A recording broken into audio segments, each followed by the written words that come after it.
My Dark Companion, The Long Road Back from PTSD, Depression and the Brink of Suicide. Written and narrated by Shaun O'Gorman. Recorded and produced at Brisbane Audiobook Production. Dedication. I dedicate this book to my two beautiful daughters who saved my life. Until you were born, I didn't know what love was, and you gave me the opportunity to be a much better man. You've shown me how to be loving and connected, and you softened the hard shell I'd built around me. You are the best achievement of my life. Introduction. Warning. If you've experienced post-traumatic stress in your life, then this book will describe incidents, experiences and feelings which may trigger a reaction in you. Equally, if you've served in law enforcement, military or as another first responder, my story may trigger memories of the critical incidents and trauma you've experienced in your own career. Please reach out and get professional help if you need it. This is my story, written from my perspective and my memory. While it is my recollection, it is not necessarily 100% accurate as to the events and situations that I encountered in my life.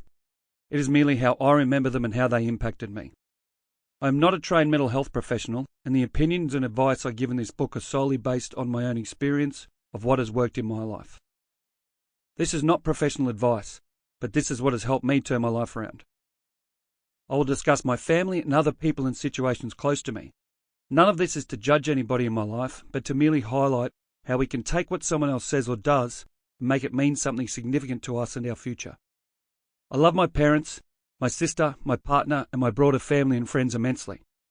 I have two absolutely amazing daughters who I love more than anything and who have given me real purpose and a reason to be my best in life. The combined influence of these people is the reason I am the man I am today. Without the challenges and the obstacles, we never develop into the best possible version of ourselves. I've always felt different from other people, especially when I was growing up. I never really felt like I fitted in anywhere, and I always looked at other kids and wished I was more like them. It is fair to say that I was a shy kid without a lot of confidence, and I was never sure why. I thought that was just who I was. This had a great impact on me emotionally, leaving me feeling very much isolated, alone, and not knowing how to change the way my life was. I felt like this well into my early 40s before I realised I could change the way I thought about myself and my life. As a 51-year-old adult, I now realise that being different and not fitting in is a great thing and something I cherish, explore and develop on a daily basis. I now realise that the different feeling in my life was pushing me towards fulfilling a bigger purpose than just me. That is to help people and make a difference. Through adversity and difficult times in my life, I've developed the resilience, persistence and determination to be able to achieve whatever I put my mind to. After a long battle with post-traumatic stress disorder, PTSD, depression and suicidal thoughts, I spent 15 years resetting myself and learning all I could about personal development, emotional resilience and emotional awareness so I could lead a happier and more peaceful life. I now understand that the process was actually to educate and arm me with the skills and talents necessary to go out and make a huge difference to as many people as I possibly can.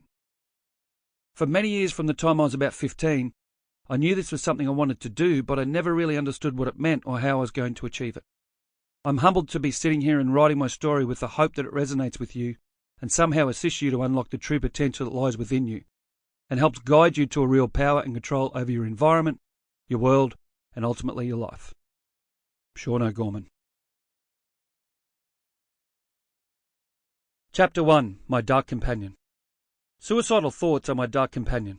They have been with me since I was quite young, and they turn up at unexpected times and are often triggered by circumstances and environments that don't make much sense to me. It can be quite an insignificant experience or situation that triggers thoughts of, fuck this, it would be easier not to be here.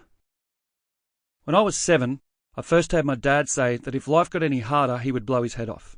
He didn't say it to me, and I do not want anyone to judge him for this comment. I overheard him saying it to himself as I walked back into the shed of our house where he was working on cars, one of his hobbies. As an adult, I realised he was in a dark place in his life where his marriage wasn't working, he had financial pressure, and I'm positive all of the self-worth, fear and insecurities I had in my life were also constant companions for him. After all, I am my father's son. Couple this with what no doubt was severe PTSD from many violent incidents my dad experienced as a police officer, and I'm not surprised he was really struggling. When I stand back unemotionally, I see where this has all come from.